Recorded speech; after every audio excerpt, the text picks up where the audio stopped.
कैसे हैं बच्चों आप सभी? आशा करता हूँ कि स्वस्थ मस्त होंगे और पेपर आप लोग देकर आ गए होंगे संस्कृत का। तो चलिए देखते हैं आपका आज का ये प्रश्न पत्र। आज संस्कृत का पेपर था कक्षा 10वीं का। आपको दिखा दे, एक कक्षा 10वीं का देखा है यहाँ पर मुख्य परीक्षा 2026 और ये रहा सेट ए। ठीक है, तो इसी तरीके से सब सेट के आपके दिए गए हैं। ये सेट ए है और सबका अलग अलग सेट हो सकता है। पेपर है, देख रहे हैं यहाँ पर संस्कृत का पेपर दिया गया है आपको। यहाँ पर बताया गया है कि कुछ कुल प्रिंट जो पेज है वो 8 है और टोटल क्वेश्चन 23 है। टाइम 3 घंटे का आपको दिया गया, मैक्सिमम मार्क 75। यहाँ पर कुछ निर्देश दिया गया है, यानी सभी प्रश्न करना अनिवार्य है आपको। इसके बाद क्या है कि प्रश्न के सामने उसका बताया गया है कितने नंबर मिलेगा और आपको संस्कृत भाषा में ही इसका उत्तर देना है, किसी दूसरे भाषा में नहीं दे रहा है। चलिए पहला क्वेश्चन की ओर चलते हैं। उचितम विकल्पम चित्वा लिखत, उचित विकल्प को सही लिखना है आपको, इसमें करा है। तो पहला क्या है कि राजन शब्द से चतुर्थी विभक्ति रूपम अस्ति। तो राजन शब्द का चतुर्थी विभक्ति का रूप लिखना था, तो क्या होगा? राजानो, राज्य, राजसु या राज्यानम। तो इसका सही उत्तर क्या हो जाएगा? ऑप्शन नंबर बी, राज्य। चलिए बालक, ये जो सेकंड नंबर देख लेते हैं। सेकंड का सही उत्तर क्या हो जाएगा? आप लोग देखिए इसमें सप्तमी, तृतीया, प्रथमा या फिर षष्ठी। तो इसका सही क्या हो जाएगा? प्रथमा। अगले क्वेश्चन की ओर चलते हैं। तो अगला हमारा क्या दिया गया है? तलासु इत पदे वचन अस्ति। क्या है? बहुवचन, एक वचन, द्विवचन या अन्य वचन। तो इसका सही उत्तर क्या हो जाएगा? तो इसका सही उत्तर हो जाएगा बहुवचन। फिर चलिए अष्टम वाला जो चौथा नंबर है उसका सही उत्तर क्या हो जाएगा? तो चौथे का सही उत्तर हो जाएगा आपका इसमें से वयम, द नंबर। इसके बाद देख लेते हैं पांचवा का। पांचवें में ये देखिए आपको 4 ऑप्शन मिल रहे हैं और पांचवे का सही उत्तर क्या हो जाएगा? स्वः। ठीक है, तो अ नंबर इसका सही हो जाएगा। इसके बाद चलिए यहाँ पर आ जाइए, इसमें देखिए क्या लिखा है? अधोलिखित शब्देषु अन्यम पदम अस्ति। क्या है अन्य पद? यत्र, तत्, सर्वत्र या रामः। तो इसका सही उत्तर हो जाएगा रामः। अगले क्वेश्चन की ओर चलते हैं। प्रदयतः शब्द रिक्त स्थान, मतलब जो यहाँ पर शब्द दिए गए हैं इसका रिक्त स्थान पूर्ति करना है। इसमें से देख करके तो आपको बताना है इसमें से सही उत्तर क्या है। पहला जो है सूर्य, इत्स्य पर्याय पदम अस्ति। सूर्य का जो पर्याय पद है वो क्या है? तो ऑप्शन नंबर इसमें से भानु सही हो जाएगा पहला। दूसरा तनय जो है, तनय किसका जो संबंधित है, किसका पर्याय है? तो तनय का जो है तो वो पुत्र से संबंधित है। इसके बाद आपसे दुर्लभ के बारे में बोल रहा है कि किसका विलोम पद है। तो आपको मालूम है कि दुर्लभ होता है उसका सुलभ होगा। इसके बाद देख लेते हैं यहाँ पर विलोम शब्द मानव। ठीक है, तो इसका सही क्या हो गया? यहाँ पर मानव लिखा है, दानव लिखा है। मानव है तो मानव का क्या हो जाएगा? दानव होगा। ठीक है, तो ऑप्शन नंबर ए 4 नंबर का हो गया। इसके बाद देखेंगे नीलकंठ है, तो नीलकंठ का सही उत्तर क्या हो जाएगा? मतलब नीलकंठ का विशेषण क्या है, विशेषण पद क्या है, इसमें विशेष पद क्या है कि उसका नीला कंठ है। तो कैसा है नीला, तो इसके बारे में है। पांचवा हो गया और तब ये हो जाएगा आपका छठवां नंबर। ठीक है, तो ये रहे आपके रिक्त स्थान। ठीक है, अब चलते हैं आपके तीसरे क्वेश्चन की ओर। तीसरा क्वेश्चन आपको शुद्ध बताना है कि शुद्ध कौन सा है, और जो शुद्ध होगा उसको आम लिखेंगे, जो कि अशुद्ध होगा उसको न लिखेंगे। ठीक है, तो आपका जो पहला दिया गया है तो इसमें बोल रहा है कि श्रीणोति पदे एक वचन अस्ति। तो ये क्या एक वचन है या फिर नहीं? तो इसमें आम लिखना है, मतलब ये है। ठीक है, इसके बाद पचत पदे लोट लकार अस्ति। तो लोट लकार है कि नहीं? तो इसको न लिखना है। क्यों? क्योंकि यह लट लकार है। क्या है? लट लकार। ठीक है, चलिए अगला देते हैं। गच्छत पदे प्रथम पुरुषः अस्ति। तो गच्छत पदे प्रथम पुरुष है कि क्या? तो इसमें आम करना है आपको। इसके बाद मतलब ये है। ठीक है, इसके बाद क्या है कि लिखामि पदे लिख धातु नास्ति। तो इसमें नहीं लिखना है क्योंकि इसमें लिख धातु ही है। तो यहाँ पर बोल रहा है कि ये नहीं है तो नहीं, इसमें ना करना है क्योंकि ये है। ठीक है ना। अब चलिए प्राचार्य पदे आचार्य उपसर्ग अस्ति। क्या प्राचार्य के पद में आचार्य उपसर्ग है? तो ना, क्योंकि इसमें जो प्राचार्य पद में उपसर्ग है उपरा है। ठीक है ना। इसके बाद चलिए अनुशासन पद में उपसर्ग अस्ति।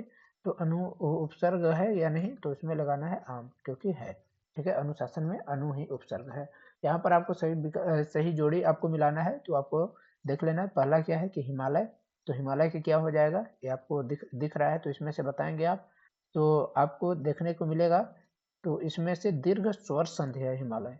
इसके बाद अन्य धन उक्तयः, तो अन्य धन उक्तयः ये किससे संबंधित है?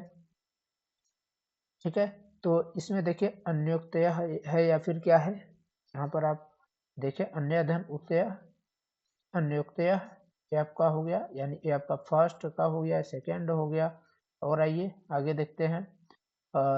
आपका व्यंजन संधि कौन सा है, व्यंजन संधि के बारे में, तो ये आपका तीसरा हो गया कदाचार।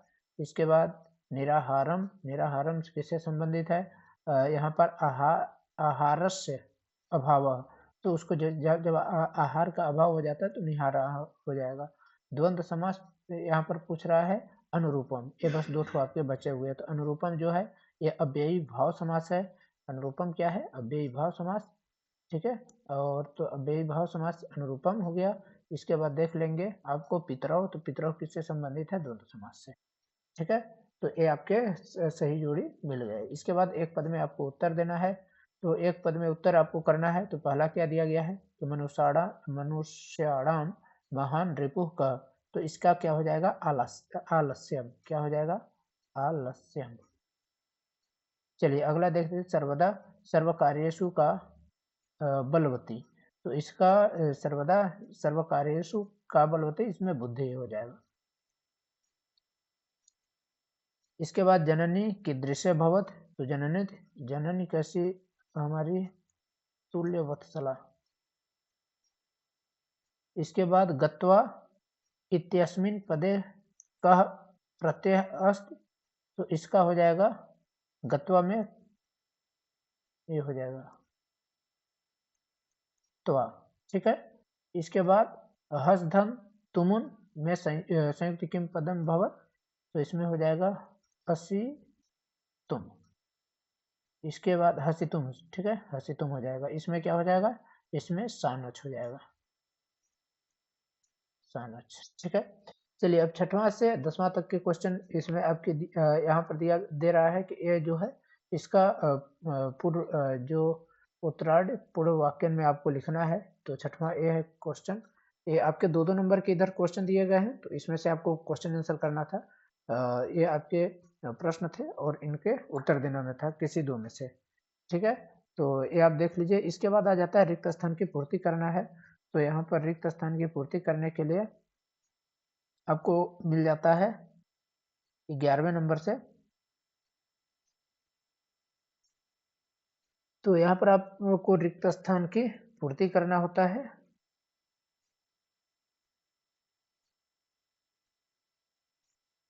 तो ये सब आपके ऑप्शन दिए गए हैं कि भूख मतलब ये आप देख लीजिए इसमें से।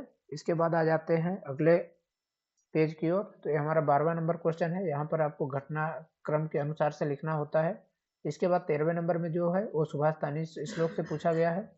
इसके बाद देखेंगे तो रेखांकित पद के बारे में प्रश्न के अनुसार क्या है उसके बारे में आपको बताना है। इसके बाद वाक्य में परिवर्तन के बारे में आपसे पूछ रहा है।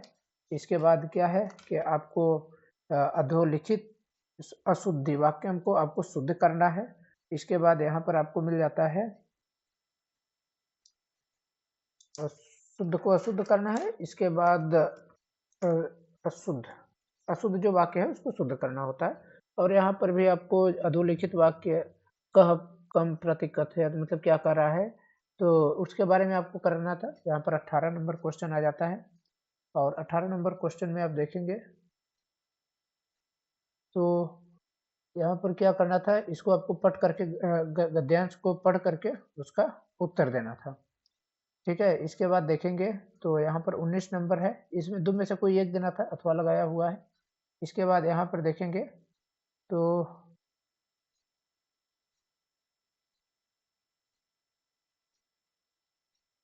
यहाँ पर आपको मिल जाता है अधोलिखित पाठ्यांशम पठित्वा और प्रश्न का उत्तर आपको लिखना है। जो ये आपको इसको पढ़ करके इसके प्रश्न का उत्तर लिखना होता है। ठीक है, ये आपको गद्य से पूछा गया था और ये आपके पद्य से पूछा गया है। इसके बाद आगे देख लेते हैं। तो आगे 20 नंबर आपका क्वेश्चन आ जाता है। यहाँ नाट्यासं पठित्वा प्रश्नानम उत्तराणि संस्कृत भाषायां लिखत। इसको जो है संस्कृत भाषा में इसका उत्तर, प्रश्न का उत्तर देना है, यहाँ पर जो दिया गया है।